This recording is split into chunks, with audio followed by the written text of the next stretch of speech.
ప్రైజ్లా దేవుని పరిశుద్ధ నామానికి మహిమ కలుగునుగాక. చక్కటి అవకాశాన్ని ఇచ్చినటువంటి దేవాది దేవుడికి ప్రత్యేకమైనటువంటి వందనాలు తెలియచేస్తూ ఉంటున్నాను. ఈ యొక్క సమయంలో పరిశుద్ధ గ్రంథంలో నుండి ఒక లేఖనాన్ని మనం చూసుకుందాం. మొదటి తెస్సలోనికీయులకు రాసిన పత్రిక 4వ అధ్యాయము 3వ వచనాన్ని మనం చూసుకుందాం. మీరు పరిశుద్ధులగుటయే అనగా మీరు జారత్వమునకు దూరముగా ఉండుటయే దేవుని చిత్తము. మీలో ప్రతి వాడును దేవుని ఎరుగని అన్యజనుల వలె కామాభిలాషయందు కాక పరిశుద్ధతయందును ఘనతయందును తన తన ఘట్టములను ఎట్లు కాపాడుకొనవలెనో అది ఎరుగు ఉండుటయే దేవుని చిత్తము. వాక్యాన్ని మనము గమనించినట్లయితే దేవుని చిత్తము అని చాలామంది ప్రతి విషయంలో దేవుని చిత్తం ఎలా ఉంటే అలా జరుగుతుందిలే, దేవుని చిత్తం ఎలా ఉంటే అలా జరుగుతుందిలే అని చాలామంది లోకంలో అనుకుంటున్న వారు చాలామంది ఉంటారు. కానీ దేవుని మాట తెలియచేస్తూ ఉంటుంది. ఏమనంటే మీరు పరిశుద్ధులగుటయే మీరు జారత్వమునకు దూరముగా ఉండుటయే దేవుని చిత్తము అని దేవుని వాక్యము తెలియచేస్తూ ఉంటుంది.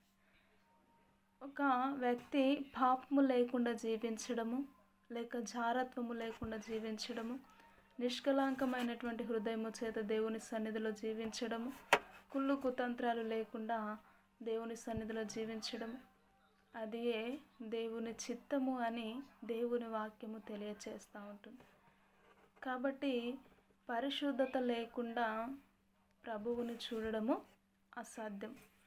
ఈ లోకంలో మనం చూసినట్లయితే దేవుడు పరిపూర్ణ మానవుడిగా ఈ లోకానికి వచ్చినప్పుడు మనుషులతో సహవాసము చేసినప్పుడు ఆయన పాపులతో సహవాసాన్ని చేశాడు, కానీ పాపిష్టి జీవితాన్ని జీవించలేదు. కాబట్టి ఆయనను వెంబడిస్తున్న నీవు, ఆయనను రక్షణగా అంగీకరించిన నీవు, ఆయన బిడ్డగా జీవిస్తున్న నీవు కూడా ఎలా జీవించాలి అంటే పరిశుద్ధతను కలిగి జీవించినప్పుడే దేవుని కార్యములను నీలో చూడడానికి దేవుడు నీలో అద్భుతమైనటువంటి కార్యాన్ని చేయడానికి కూడా సిద్ధపడతాడు. కాబట్టి నీ క్రియలు సరైనటువంటి మార్గములు లేకుండా, నీ క్రియలు దేవునికి అంగీకారముగా లేకుండా ప్రతి దానిని నీ విషయంలో జరిగినప్పుడు దేవుని చిత్తము అనడం అది కరెక్ట్ అయినటువంటి విషయము కాదు. అలాంటి తలంపు కూడా సరైనటువంటి తలంపు, ఆలోచనలు కానే కావు. కామాభిలాషయందు నీవు నీ యొక్క ఘటాన్ని అంటే నీ శరీరాన్ని నువ్వు కాపాడుకోవాలని, శరీర ఈచ్ఛల నుండి నువ్వు పరుగులు తీయాలి. దేవుడు నీ ముందు మంచిదాన్ని చెడ్డదాన్ని ఉంచి ఉన్నాడు కనుక ఈ లోకానుసరమైనటువంటి జీవితాన్ని నువ్వు ఎప్పుడు ఆస్వాదించే దానినిగా ఉండడానికి వీల్లేనే లేదు. ఆ కామ అభిలాష నుంచి నీవు విడుదలను పొందుకోవాలి. అదే కదా దేవుడిని ఎదుట నుండి కోరుకుంటున్నాడని దేవుని వాక్యము తెలియచేస్తూ ఉంటుంది. నిజంగా ఎంతోమంది ఆ క్రియలన్నీ ఆ విధముగా మనస్సులోనే పెట్టుకొని దేవుని చిత్తము నేను జరిగిస్తూ ఉంటున్నానని భ్రమపరిచే ఆత్మలు, భ్రమపరిచే వారు ఎంతోమంది లోకంలో ఉంటున్నారు. వారు చేసే క్రియలు ఆ విధముగానే ఉంటాయి, కానీ వారి నోటి నుండి దేవుని ఆరాధిస్తూ దేవుని చిత్తాన్ని నేను జరిగిస్తున్నా అని అనుకొని వారు అనేకమైనటువంటి వారిని భ్రమపరుస్తూ వారు భ్రమపరిచే ఆత్మలో జీవిస్తూ ఉంటున్నారు. కాబట్టి దేవుని వాక్యము తెలియచేస్తూ ఉంటుంది, నేను మిమ్మల్ని పరిశుద్ధులు అగుటయే నేను పిలిచాను, మీరు జారత్వమునకు దూరముగా ఉండాలి, మీరు పాపమునకు దూరముగా ఉండడమే నా చిత్తము. ఆ చిత్తము దేవుని చిత్తము. మీరు ఎప్పుడైతే ఆ విధముగా పాపంలో జీవించకుండా జారత్వముకు దూరముగా ఉన్నప్పుడు ఆయన కార్యములు మీ ఎడల ఏ విధముగా చేయాలో ఆ విధముగా చేస్తూ వస్తాడు.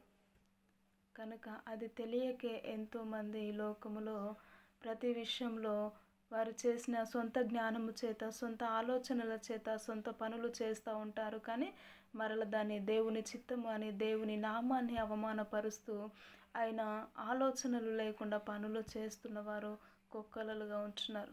కాబట్టి ఈరోజు ఈ నేటి దినాల్లో క్రైస్తవులైనటువంటి వారు బహు వింతగా దేవుణ్ణి ఎన్నో విధాలుగా గాయపరుస్తున్న విధముగా ఉంటున్నారు. కానీ దేవుడు ఒకటే మాట చెప్పారు, నేను మిమ్మల్ని అందరినీ పరిశుద్ధులగుటయే పిలిచాను, కానీ మీరు పాపంలో జీవించడానికి కాదు. మీరు ఎప్పుడైతే పాపంలో జీవించినప్పుడు ఉంటే నేను అద్భుతమైనటువంటి కార్యములను మీరు రుచి చూడలేరు.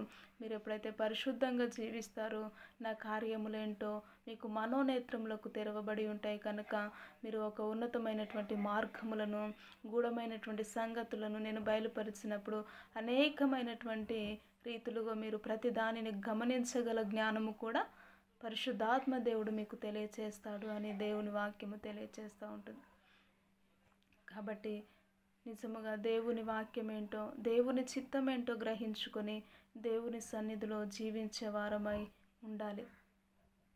ఏదో సొంత ఆలోచనల చేత, సొంత జ్ఞానము చేత ఈ లోకములో ఉంటున్న దేవుని వైపుకు చూడడం కాదు, పరిచర్య చేయడం కాదు, కానీ దేవుని ఆలోచన, ఆయన మనస్సు ఏమై ఉందో మొదటిగా దానిని గ్రహించి దాని ప్రకారము నడుచుకునే వారిగా మన జీవితములో ఉండాలని ప్రార్థన చేసుకుందాం. సకల ఆశీర్వాదములకు కారణభూతుడమైనటువంటి మా గొప్ప దేవానికి వందనాలు.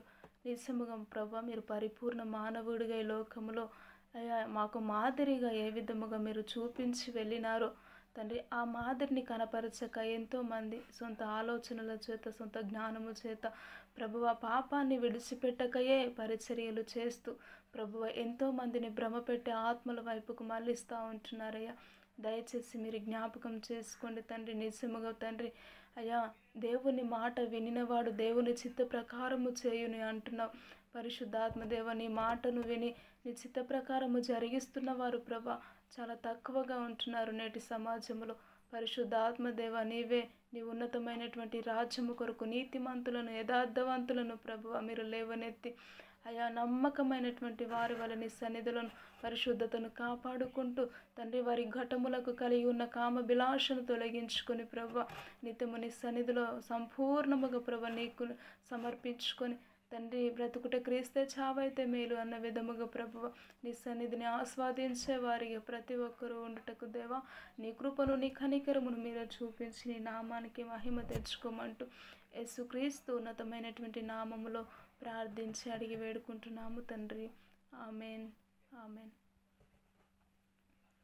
Praise the lord. ఈ యొక్క వీడియో నచ్చినట్లయితే లైక్ చేయండి, షేర్ చేయండి, కామెంట్ చేయండి, సబ్స్క్రైబ్ చేసుకోండి. ప్రైజ్ ది లార్డ్ అందరికీ.